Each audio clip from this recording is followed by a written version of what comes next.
Good evening. I'm Amna Nawaz. And I'm Jeff Bennett. On the NewsHour tonight, President Trump extends the deadline for a tariff deal with Mexico by another 90 days, fueling speculation he could announce pauses for other countries ahead of his Friday deadline. A record number of Senate Democrats support a failed bid to block weapons sales to Israel. And the latest on the Jeffrey Epstein scandal as the president tries to shift focus and the Justice Department faces mounting pressure to release all the case files. There's still not a real good answer as to why some of this material can't be released.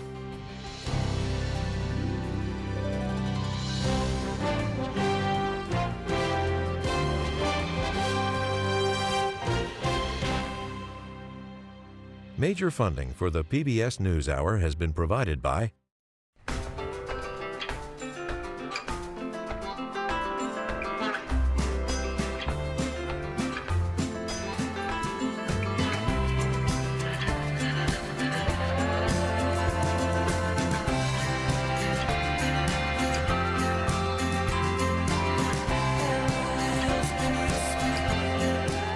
moving our economy for 160 years.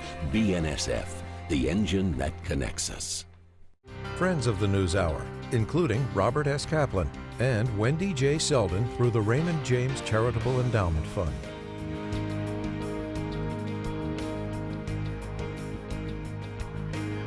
Carnegie Corporation of New York, working to reduce political polarization through philanthropic support for education, democracy, and peace. More information at carnegie.org. And with the ongoing support of these individuals and institutions.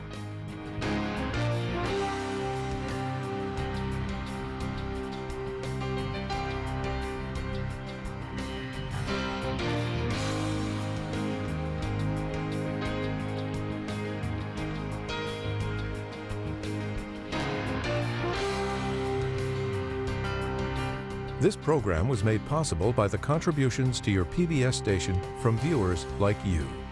Thank you. Welcome to the NewsHour. With just hours to go before President Trump's own deadline, dozens of countries are facing the possibility of significant new tariffs that could go into effect tomorrow, in some cases as high as 50%. But once again, there's uncertainty around the deadline and the range of responses from the administration.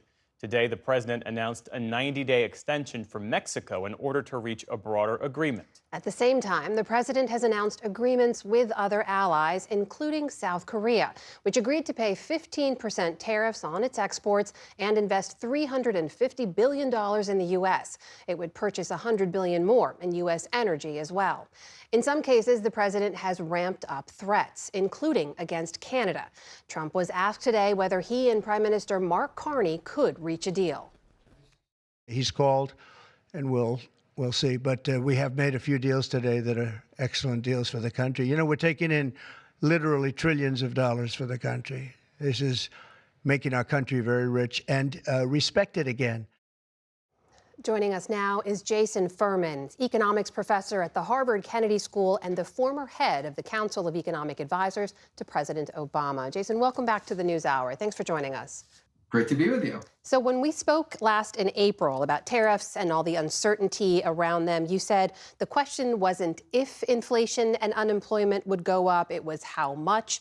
I should point out in your latest op-ed for the New York Times, this is the title. It's "The Tariffs Kicked In, the Sky Didn't Fall. Were the economists wrong?" So that's the question I'll put to you. Were you and they wrong? No. We have more than a hint of stagflation in the economy right now. In the first half of the year, the economy grew at a 1.2% annual rate. That's well below the 2% we'd like to see. And inflation, excluding volatile food and energy, was at a 3% annual rate. That's well above the 2% we would like to see for that one. So we're starting to see problems in the economy already.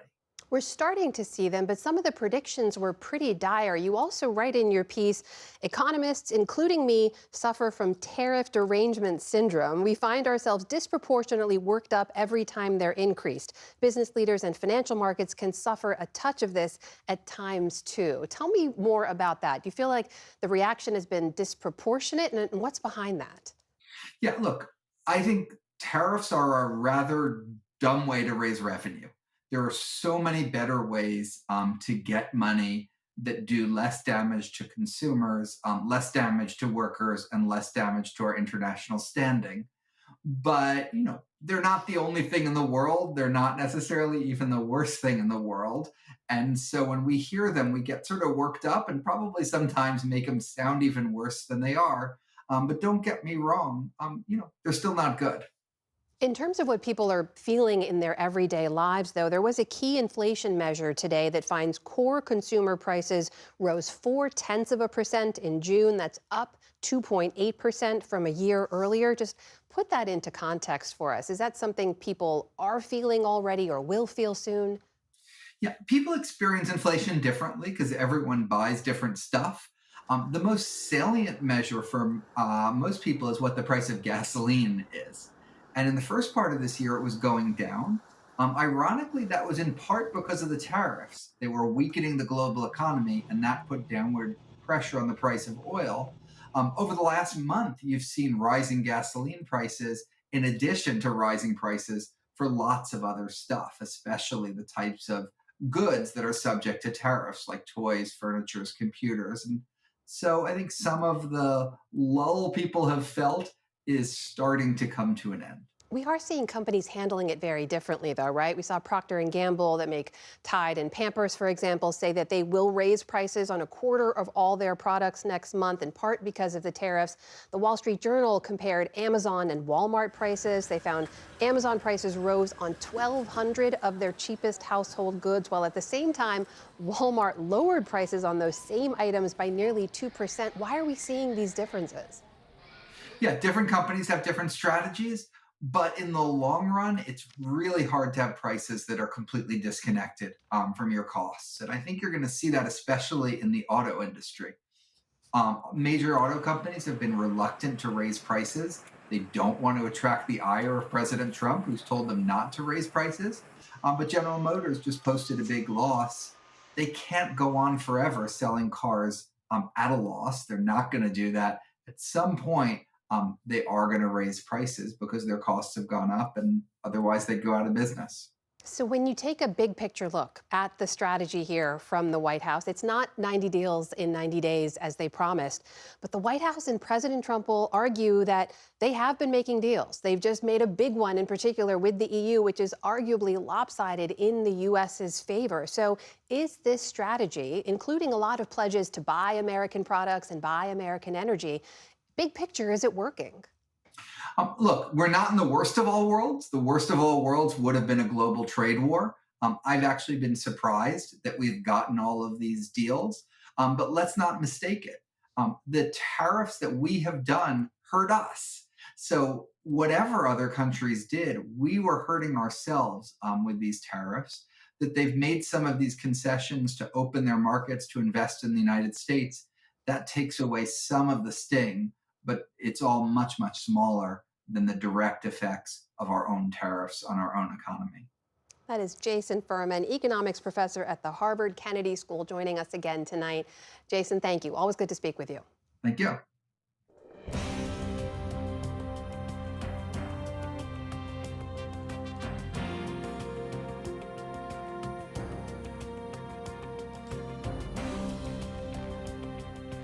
The day's other headlines start with U.S. efforts to address hunger in Gaza. The White House announced that President Trump is sending 2 officials there tomorrow to inspect food distribution. Special Envoy Steve Witkoff is already in the region. He met with Prime Minister Benjamin Netanyahu in Israel today to discuss the humanitarian crisis. White House officials say Witkoff will be joined by U.S. Ambassador to Israel Mike Huckabee for tomorrow's visit. Special Envoy Witkoff and Ambassador Huckabee will be traveling into Gaza to inspect the current distribution sites and secure a plan to deliver more food and meet with local Gazans to hear firsthand about this dire situation on the ground. Gaza health officials say that in the past day, at least 91 people were killed and more than 600 others were wounded while trying to get aid. That includes 54 people waiting for food in northern Gaza. Israel says it fired warning shots into a crowd that swarmed an aid truck but is not aware of any injuries. Officials in Ukraine say Russian drone and missile attacks overnight killed at least 13 people and wounded more than 130 others in Kyiv. The air assault hit dozens of locations across the capital, damaging more than 100 buildings. More casualties are expected as rescue teams search the rubble for survivors. Also, in Kyiv today, Ukrainians celebrated after Parliament approved a bill to restore the independence of two main anti-corruption agencies. President Volodymyr Zelensky tried to bring the watchdogs under his government's oversight, but the move led to rare and widespread protests. Zelensky quickly reversed course and today signed the new bill into law. Дуже важливо, що It is very important that the state listens to public opinion. It hears its citizens. Ukraine is a democracy, absolutely, no doubt. Meantime, U.S. diplomat John Kelly told the UN Security Council today that President Trump wants a deal to end the war by August 8th. Earlier this week, Mr. Trump said he was moving up his timeline to reach a ceasefire and has threatened to impose tariffs and other measures on Russia if a deal is not reached. Delta Airlines says it's working with federal safety officials on investigating an incident of significant turbulence that sent dozens of people to the hospital. The flight from Salt Lake City to Amsterdam last night hit rough air some 40 minutes after departure, then diverted to Minneapolis. Flight data shows the plane descended more than 1,000 feet in just 30 seconds. First responders took 25 people to the hospital, though most have since been released. Serious injuries from turbulence are rare, but scientists say they could happen more often as climate change alters the jet stream. Thousands of mourners honored police officer Diderul Islam today, one of 4 New Yorkers killed in a mass shooting earlier this week inside a Manhattan office building.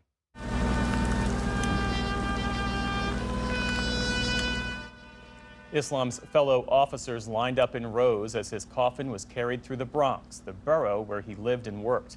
A funeral service was held inside a local mosque. Islam had picked up an off-duty security shift when he was fatally shot. Another victim, Julia Hyman, was buried following an emotional service yesterday at a Manhattan synagogue. Funeral arrangements for the other 2 victims have not been made public, and an investigation into the shooting is ongoing. President Trump announced this afternoon that he's reviving the presidential fitness test at U.S. public schools. Prominent athletes and officials joined the president as he signed an executive order to restore the President's Council on Sports, Fitness, and Nutrition and the test itself. The program was created in 1966, and it required school kids to run certain distances, do push-ups and pull-ups, and other physical challenges. It was a rite of passage for more than 4 decades until President Obama replaced it back in 2012 with a program that focused more on overall health. On Wall Street today, stocks gave up early gains amid worries over President Trump's tariff deadline. The Dow Jones Industrial Average ended more than 300 points lower. The Nasdaq slipped just 7 points, so nearly flat. The S&P 500 also ended in negative territory. Still to come on the NewsHour, the chair of the FCC discusses the Trump administration's approach to regulating the media. An author of the intelligence community's report on Russian election interference pushes back against Trump administration accusations it was a politically motivated lie. And Texas Republicans seek to redraw congressional districts and expand their electoral advantage. This is the PBS NewsHour from the David M. Rubenstein Studio at WETA in Washington and in the West from the Walter Cronkite School of Journalism at Arizona State University. A late-night congressional vote fell short of the votes needed to block weapons sales to Israel as it continues its war in Gaza in response to the October 7th attacks. But in a dramatic shift, more than half of Democrats supported the measure, reaching its highest level of support to date. Senator Jeanne Shaheen is the top Democrat on the Senate Foreign Relations Committee. She was one of those yes votes, and she joins us now from Capitol Hill. Senator, welcome back to the NewsHour. Thanks for joining us. Nice to be with you. So back in April, you voted against the weapons block. Last night, you voted for it. Why the change? I think the humanitarian situation in Gaza is dire. All you have to do is watch the news reports coming out of Gaza to see the people who are desperate for food, Israel needs to open up those humanitarian corridors. We need to get food in. We need to get it distributed in a way that doesn't harm Palestinians in the process of getting the food. And so I think it's important to send the message to Prime Minister Netanyahu and his government that things need to change. So is this about sending a message at this moment in time, or does this represent some bigger policy shift?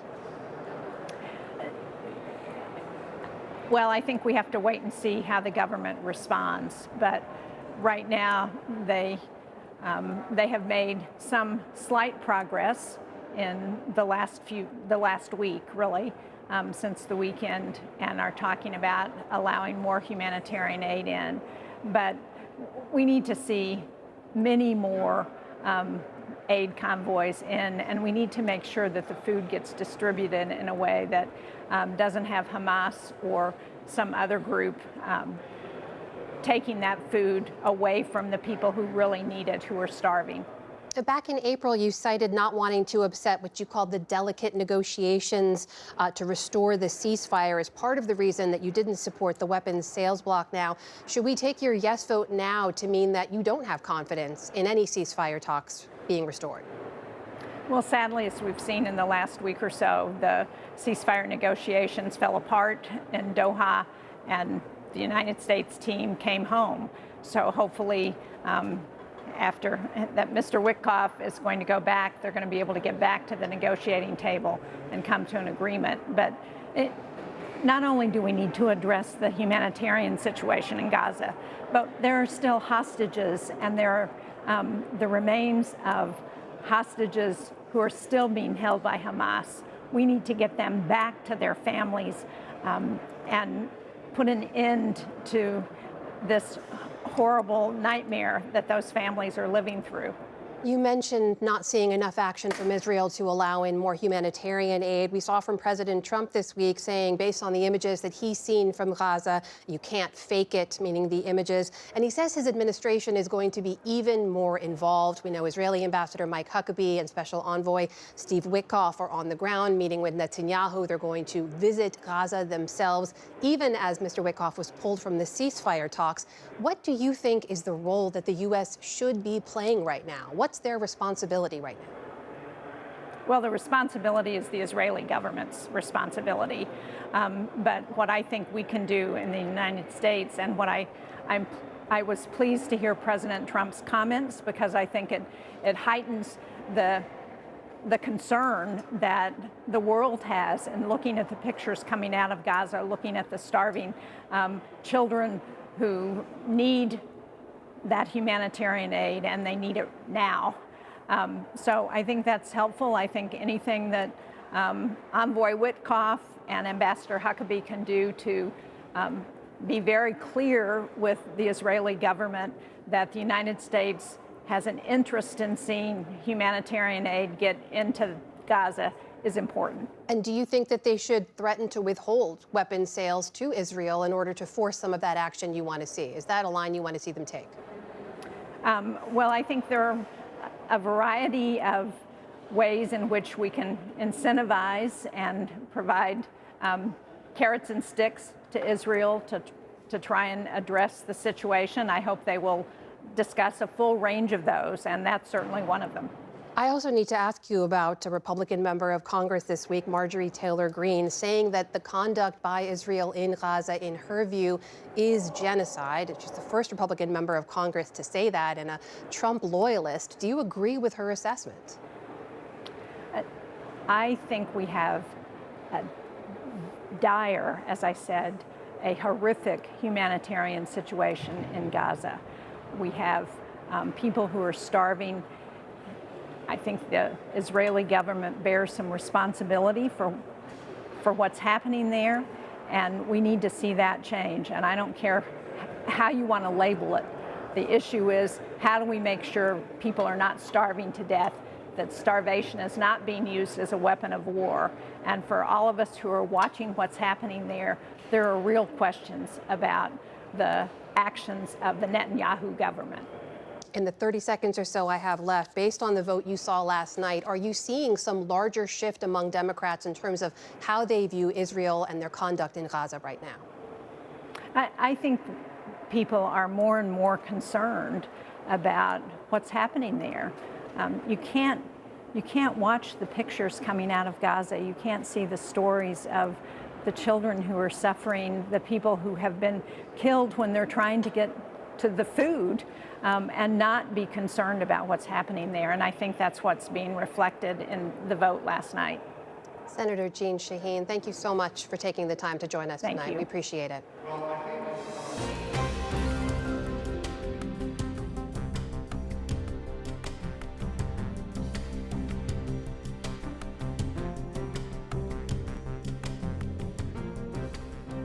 We're taking a closer look now at the FCC's decision to allow Paramount, the parent company of CBS, to merge with the Hollywood studio Skydance. It's one of the most scrutinized media deals in recent history, approved in a 2-to-1 vote by the FCC, after Paramount agreed to a $16 million settlement with President Trump over a 60 Minutes interview with former Vice President Kamala Harris, and after Skydance agreed to install an independent monitor to review alleged bias at CBS, among other concessions.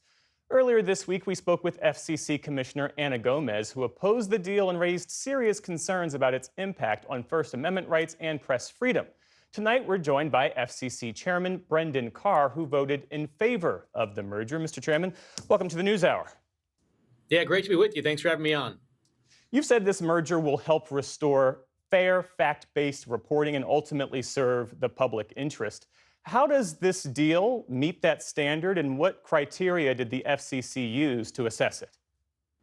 Yeah, I'm really proud of the FCC's work on this. Our staff worked incredibly hard, and I think it's ultimately a really good win for the American people. If you step back right now, there's sort of overall a really significant trend towards lack of trust in the media. And that trend hasn't been, a new one over the last couple of years. It goes back all the way to the 1970s. We've seen a pretty significant decline. One thing that CBS has agreed to do as part of this transaction is to bring more fact-based, objective, unbiased coverage to their newsrooms. And I think that's a really good win for the American people. One thing they said they were going to do in particular was to embrace a diversity of viewpoints across the political and ideological spectrum. So not just bringing one side of the political debate to the table, but making sure that all views are aired. And I think that's a good thing for the American people, because when you look out there, I think too often we see news coverage that's merely sheepdogging people towards preferred political narratives one way or the other. So having an entity out there committing to diversity of viewpoints, I think is a really good win for the public. On the matter of this idea that there's bias in legacy media, should government regulators play a role in correcting that perceived bias? Isn't that the job of the audience or the free market, not the FCC, not the federal government? There's a couple of different types of outlets that are out there, and the FCC's role is different with respect to all of them. So, for instance, to your point, if it comes to podcast or streamers, the FCC doesn't really regulate them, and so they're subject entirely to market forces. On the other hand, when it comes to legacy broadcasters like CBS, like PBS, they're licensed by the FCC to operate, and they're licensed because the airwaves are a scarce national resource. When we license you or license a CBS station, we're necessarily denying another outlet the ability to use those airwaves. As a condition of that, broadcasters are unique. They have a public interest obligation. I think for years, the FCC has walked away from enforcing that public interest mandate, and I don't think we're better off for it. Again, if you just step back and look at trust in mainstream outlets, a Gallup survey shows that it's at an all-time low, increasingly below even the levels of trust that people have in Congress. So I do think it's an important role for Congress has assigned to the FCC to make sure that broadcasters meet their public interest obligations, and that's what we're trying to do. With this so-called bias monitor at CBS, if CBS News produces a hard-hitting piece about President Trump, could that story then be subject to review or complaint under this new framework? Who ultimately decides what counts as bias? Yeah, in the first instance, this will be up to the company itself. This bias monitor is someone that they're hiring inside CBS. They're going to report directly to the president of CBS itself. And I think the model there is very similar to what we see in newspapers, right? So for years, newspapers have had a public editor, for instance. It's also not unprecedented for the FCC back a couple years ago during a Democrat administration when Comcast was doing a deal, NBC. They agreed to put some sort of ombudsman in place as well to address things like journalistic independence. So this concept is fairly well established. And again, it's going to be for the broadcaster in the first instance to deal with it. If there's a complaint around news distortion, which the FCC does have rules on, again, on broadcast, not cable, then we would look at that complaint as it comes in. But hopefully the course correction here happens inside the company. With that NBC GE precedent you mentioned, in that case, the ombudsman protected the NBC newsroom from ownership interference by GE. Here, Skydance is agreeing to government-endorsed oversight or review of news content, and that raises the question, doesn't this run afoul of press freedom? No, not at all. Again, I think in both cases, the NBC precedent and the one here, the government is signing off on the concept of the company having an ombudsman. And to the extent that their job is to make sure that there's balance in the newsroom, balanced news, I think it's good that they have it. Again, it's not direct regulation by the FCC in terms of regulation of the newsroom itself. It's the company saying, we want to put forth an ombudsman to help us do our job. And again, on the broadcast side, these are entities that have an obligation to promote the public interest. And I think it can be a good thing. We need to have some sort of change. The general trajectory of the American people simply not trusting these news outlets, I don't think it's a good thing or a healthy thing for the country. But one other thing that they committed to was empowering local stations. So remember, most people don't realize this. You do, obviously, in the industry. But you can think about the media space at two levels. On the one hand, you have the national programmer itself. That's CBS, NBC. But then you have the actual local TV station that's licensed by the FCC. And what's happened over the years is the national programmers, NPR, PBS, have exerted, in my view, more and more control over the operations of those local TV stations. And I don't think that's a good thing. So again, there was a commitment here made by CBS to empower those local TV stations. And I think we're going to be better off for that as well. You're making the point that these concessions were offered voluntarily by Skydance and by Paramount. How voluntary can they be when the price was effectively government approval and when so many of the concessions so clearly align with President Trump's political interests, like scrapping DEI policies and the like?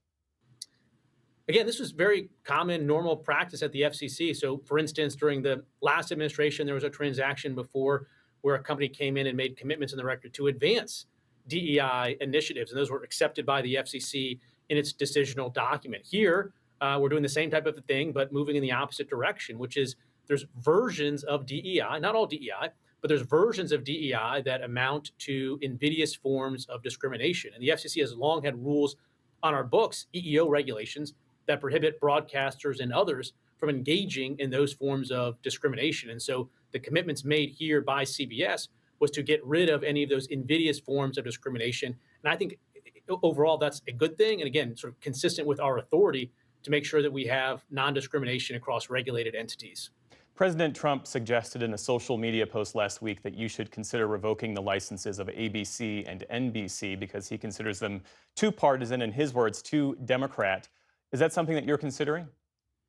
Well, look, again, I think we need to have some sort of course correction as a general matter here. And if you step back, I think one of the things that President Trump did, particularly when he ran for election, was he reenacted a lot of these legacy national news meetings that, again, a lot of the American public don't trust. And he is empowering people to have more choices across different sources of news and information. Again, it's a much more competitive environment right now, whether you have podcasts or online or streaming. It used to be that you use from one of the three broadcasters back in the day. I think, again, with more choice, with more competition, that's a good thing. And again, this idea that broadcasters are this sort of gatekeeper and they have to be trusted by everybody, that used to be the way that people viewed it, but it's different now. I think it's a good thing that people have choice. And of course, on the broadcast side, if you have a license by the FCC, if you're not complying with your public interest obligations, then license revocation is always a penalty that's possible.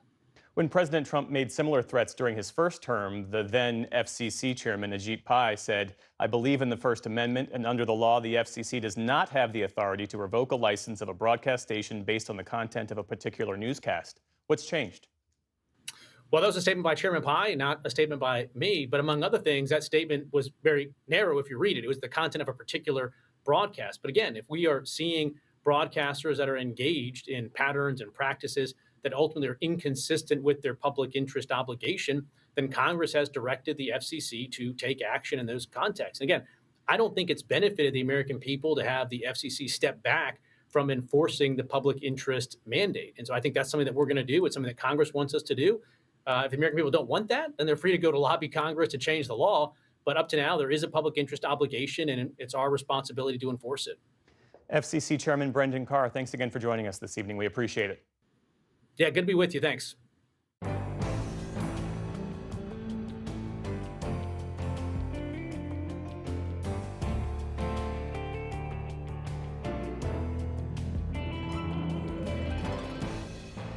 As pressure continues for President Trump to release files related to Jeffrey Epstein, the president's evolving answers about his relationship with Epstein and why it ended have raised more questions.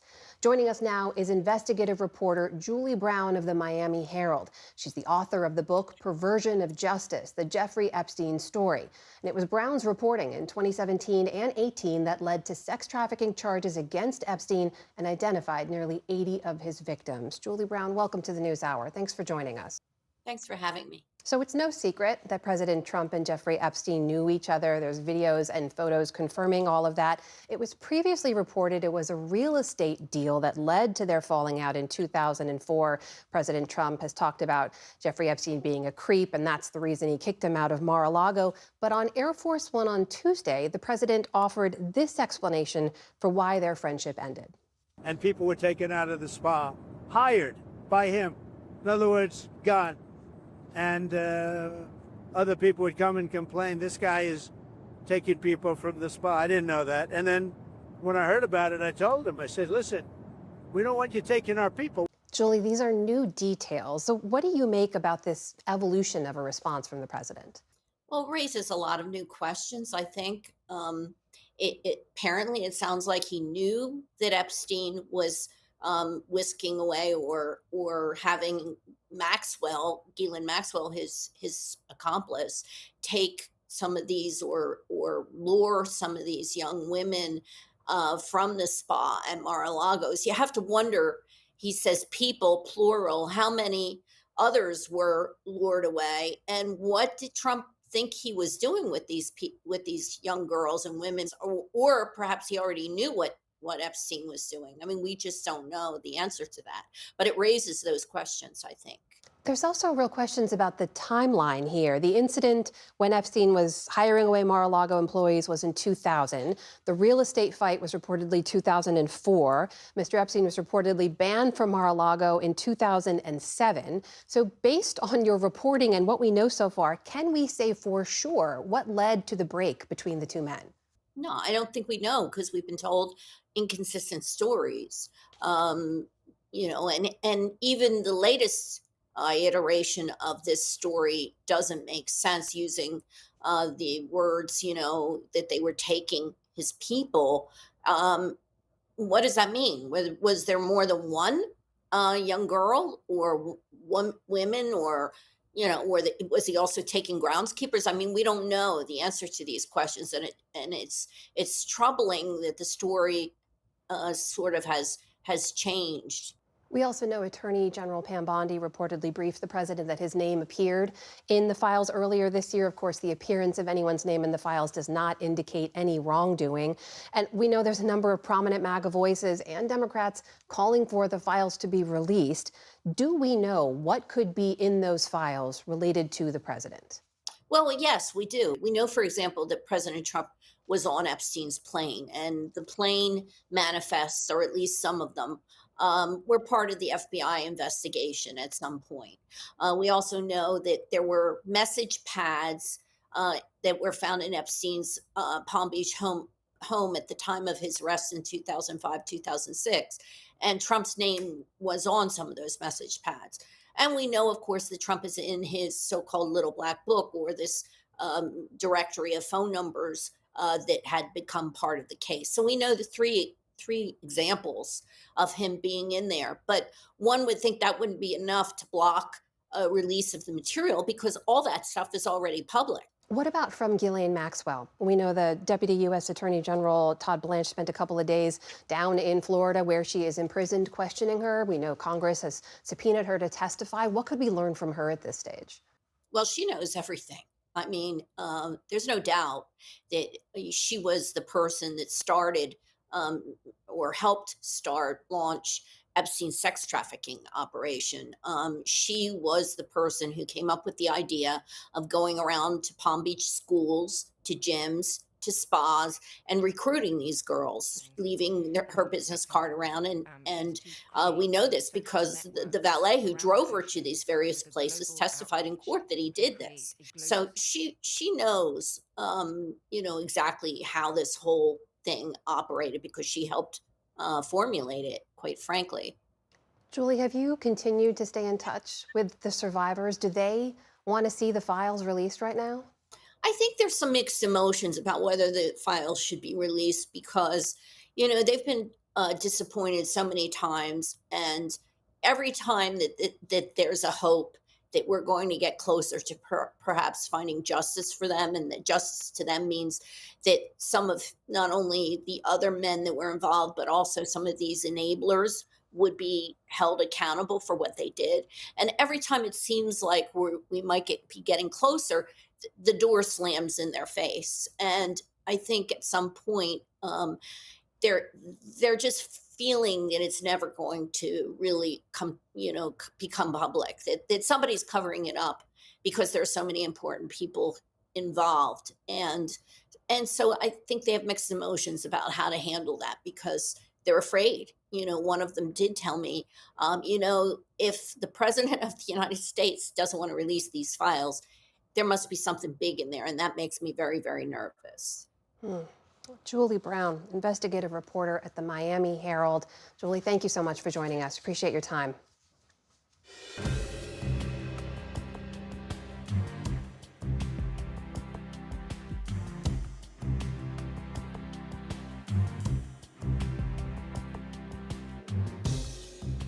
The Trump administration is trying to discredit the intelligence community's 2016 assessment that concluded Russian President Vladimir Putin ordered an operation to interfere in the U.S. election that year with the intent of helping elect Donald Trump.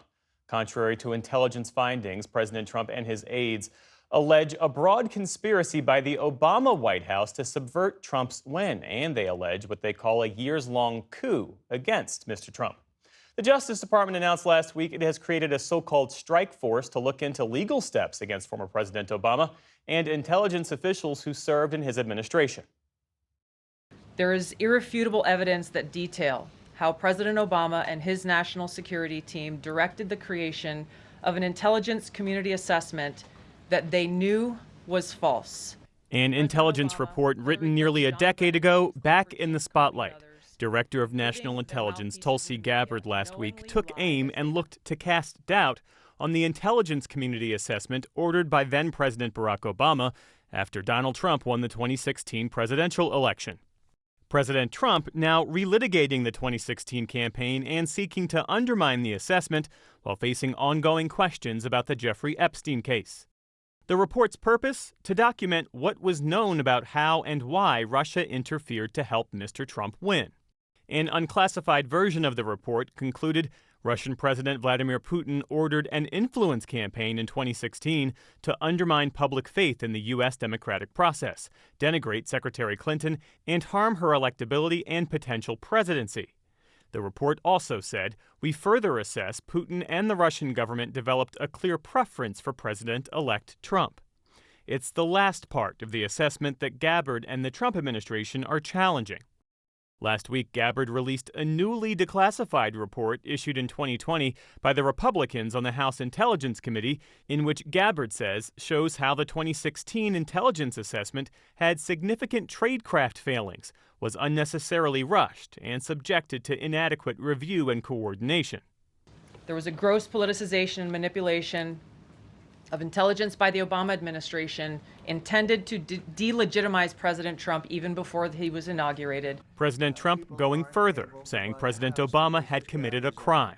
The leader of the gang was President Obama, Barack Hussein Obama. He's guilty. It's not a question, I like to say, let's give it time. It's there. He's guilty. This was treason. An Obama spokesperson pushing back, calling the claim outrageous, adding, these bizarre allegations are ridiculous and a weak attempt at distraction. Earlier this week, the CIA under Director John Ratcliffe issued its own review of the 2016 intelligence assessment. It said senior involvement likely influenced participants and ultimately compromised analytic rigor. In 2018, the Senate Intelligence Committee issued a bipartisan review of the 2016 Intelligence Community Assessment. They concluded that it reflects proper analytic tradecraft, despite being tasked and completed within a compressed time frame, and that the committee heard consistently that analysts were under no politically motivated pressure to reach specific conclusions. I think you deserve a lot of credit for The committee vice chair at the time was Senator Marco Rubio, who now serves as both Secretary of State and National Security Advisor. At the time, he agreed with the findings. The intelligence community has assembled probably an unparalleled amount of evidence in regards to the Russian, not just efforts to interfere in 2016, but ongoing efforts to interfere in American society. For perspective on all of this, I spoke earlier with Michael Van Landingham. He was a Russia political analyst at the CIA and was one of the lead authors of the intelligence community's assessment of Russia's interference in the 2016 election. So Tulsi Gabbard and others have claimed that the Obama administration directed the creation of a report they knew to be false. From your vantage point as the primary drafter of it, was there any top-down political pressure to reach a certain conclusion? No, not at all. I don't think the authors were handpicked in any way by political appointees. We were all people who were familiar with the material before and had an idea of what we would write, how we would write it, and we never received any instruction from anyone above us about how to put that into a final report. This was also a rapid turnaround report completed in a matter of weeks, and there are people who say that that's evidence that it was rushed or politically motivated. Did the speed in any way result in sloppiness? I don't believe so, and I think both the Senate Select Committee on Intelligence has found that the paper used proper tradecraft. The speed was unfortunate, but the president asked for it to be completed on that timeline, and as the head of the intelligence community, the president usually receives what he or she asks for. House Republicans, as you well know, they reject the core judgment that Vladimir Putin favored Donald Trump. Walk us through the constellation of evidence that supports that conclusion. The House issued a partisan assessment of our intelligence community assessment in 2017. That was recently declassified. The House took issue with only one judgment. In fact, they said we used proper tradecraft to reach the other judgments about Russian hacking of U.S. political organizations, the Russian influence campaign ordered by President Putin. It was just on the one political motivation. For us, the primary evidence to get to Putin's mindset was a clandestine source that said essentially when Putin realized that Clinton would win the election, he ordered an influence campaign against Hillary Clinton because Trump, on whose victory he was counting, seemed less likely to win. Then we saw a series of events that happened with hacked U.S. materials by the Russian special services or intelligence services to leak those materials, similar to the information a clandestine source had provided. At the same time, you saw lots of members of the Russian media portraying Donald Trump in a more positive light. Putin also had very negative things to say about Hillary Clinton from his experience with her as Secretary of State. And along with that, there was other information that was collected by the U.S. intelligence community that gave us more confidence in that. So over time, looking at those things, having a high-quality clandestine source telling you that Putin was counting on Trump's victory, having members of the Russian state saying Trump would be better to work with because of his views on Russia that don't represent the U.S. establishment. All of those things gave us high confidence that Putin wanted Trump to win, as did his comments in Helsinki in 2018 in July, where when asked, he said, yes, I wanted him to win. How did the Steele dossier factor into your work, and how do you respond to the persistent claims from Republicans that it shaped the core of the assessment's findings? It's unfortunate that is the perception, and I don't believe it's true at all. The CIA, almost up to the senior management level, did not want to include the Steele dossier or the material that was included. We had almost completed the paper when we received the Steele dossier. Of course, there were press reports floating around. Lots of people in Washington, D.C. had seen fragments of it because of the provenance of the information. But when we received it, I was vehemently against including it, as were my co-authors and many other members. But it was one of those things that I guess was at a higher level negotiated to be put into an annex. None of the information, if you want to call it that, in the Steele dossier was included as evidentiary points in the broader body of the intelligence community assessment. It was in the annex so that could be briefed to the president-elect and others in the most highly classified version to, I guess, make people aware of this compilation of rumors and low-quality information. There's a lot of confusion about what the intelligence assessment does not claim, and that's that Russia actually changed votes. Clear that up and help us understand why you think that has gotten lost in this political debate. Yeah, so some of the documents released recently by the Office of the Director of National Intelligence allege that the ICA kind of cooked the books in the assessment that Russia meddled in the election because a previous intelligence community assessment said that Russia did not have the sort of access to vote counting systems, vote tallying systems that could affect the final count. Bodies like the FBI and Department of Homeland Security that are in charge of cybersecurity and those things made the call that the Russian hacking of local election systems, state and local election systems, were not of systems that would be involved in vote tallying. Looking back now, what's your assessment of the intelligence community assessment? This is a document that has been scrutinized, politicized, investigated for nearly a decade. Would you change anything? I don't think so. The people I worked with at all three agencies, the NSA, FBI, and the CIA, did their best work. And I think the reason why the paper has withstood 7 or so investigations, whether criminal, like the Durham investigation, or political, like the Senate Select Committee on Intelligence investigation, or most recently, technical, the CIA's Tradecraft review. All of those things have affirmed the quality of the paper. I am glad that we said that we had high confidence in the information, because I thought that at the time we should say what we mean. And we meant that Putin wanted Donald Trump to get elected. And so when at the Helsinki press conference in 2018, Putin was asked, "Did you want Donald Trump to win?" And he says in Russian verbatim, "Yes, I wanted him to win." Yes, I did, because he talked about bringing U.S. relations back to normal. It felt like vindication.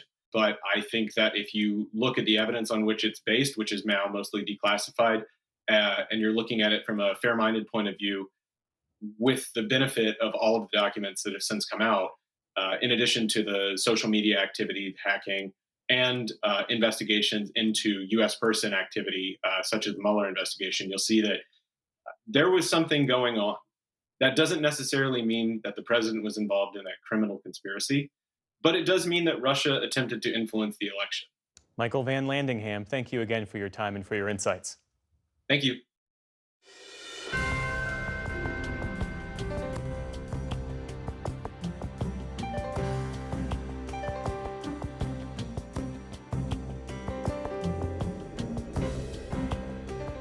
Texas lawmakers are revisiting their congressional maps in a rare mid-decade review, looking to redraw their lines in favor of Republicans in the state.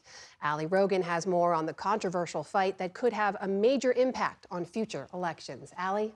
Amna, redistricting typically happens at the beginning of the decade after the release of new census data, but President Trump has urged leaders in the state to restructure their maps in an attempt to maintain Republican control of the U.S. House.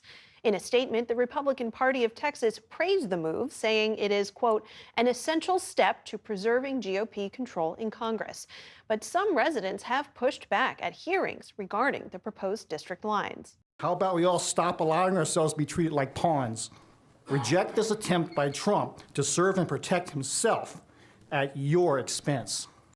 For more on the Lone Star State's redistricting battle and the impact it could have on next year's midterms, I'm joined now by Abby Livingston of Puck. Abby, thank you so much for being here.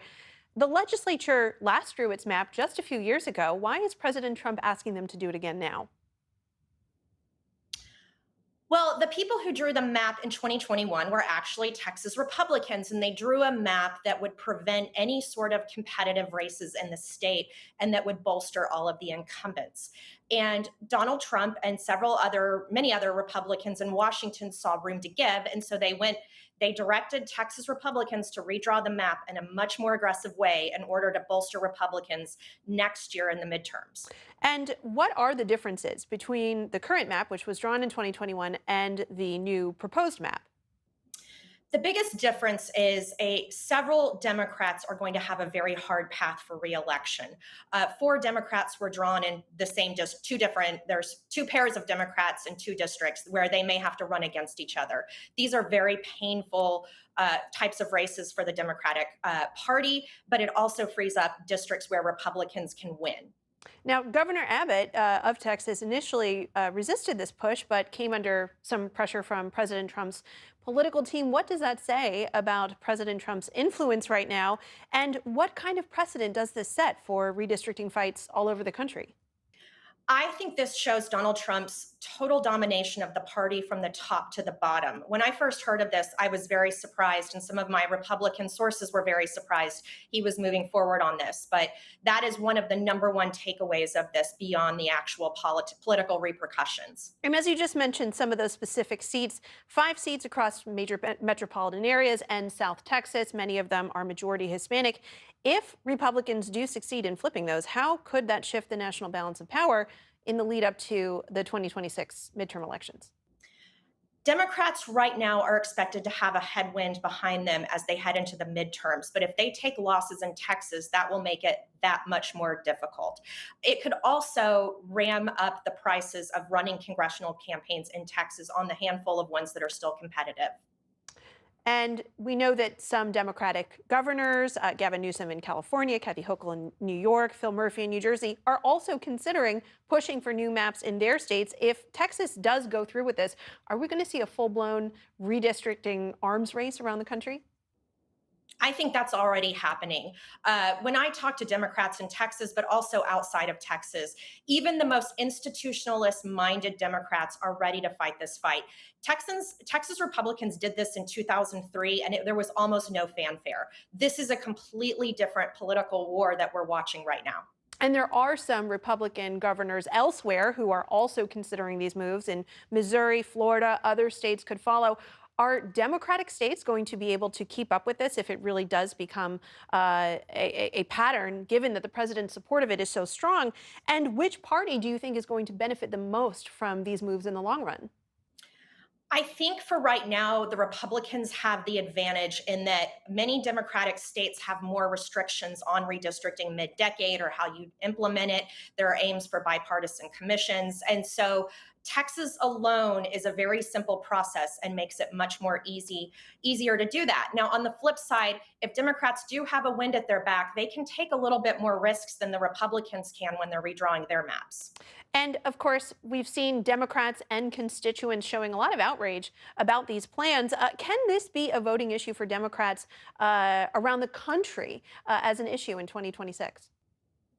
I think that's absolutely happening in Texas. We are seeing big turnout at the hearings around the redistricting. It's a focal point for organizing. And we are seeing the national party push this elsewhere. Hakeem Jeffries went to Texas this week. And so I think there will be a full-blown emphasis on this process over the next 2 years. Abby Livingston of Puck, thank you so much for breaking this down for us. Thanks for having me.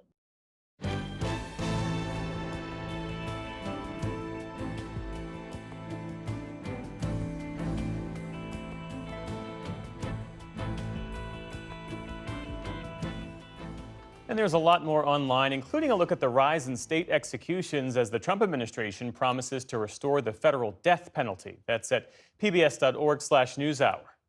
And that is the NewsHour for tonight. I'm Amna Nawaz. And I'm Jeff Bennett. For all of us here at the PBS NewsHour, thanks for spending part of your evening with us. For the PBS NewsHour has been provided by A successful business owner sells his company and restores his father's historic jazz club with his son. A Raymond James financial advisor gets to know you, your passions, and the way you bring people together. Life well planned.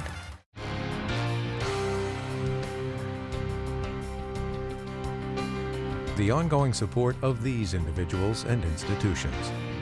And friends of the NewsHour, including Leonard and Norma Chlorfine and the Judy and Peter Bloom Kovler Foundation. And with the ongoing support of these institutions.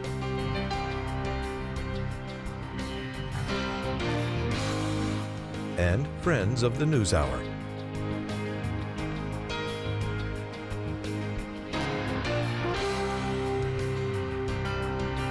This program was made possible by the contributions to your PBS station from viewers like you. Thank you.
You're watching PBS.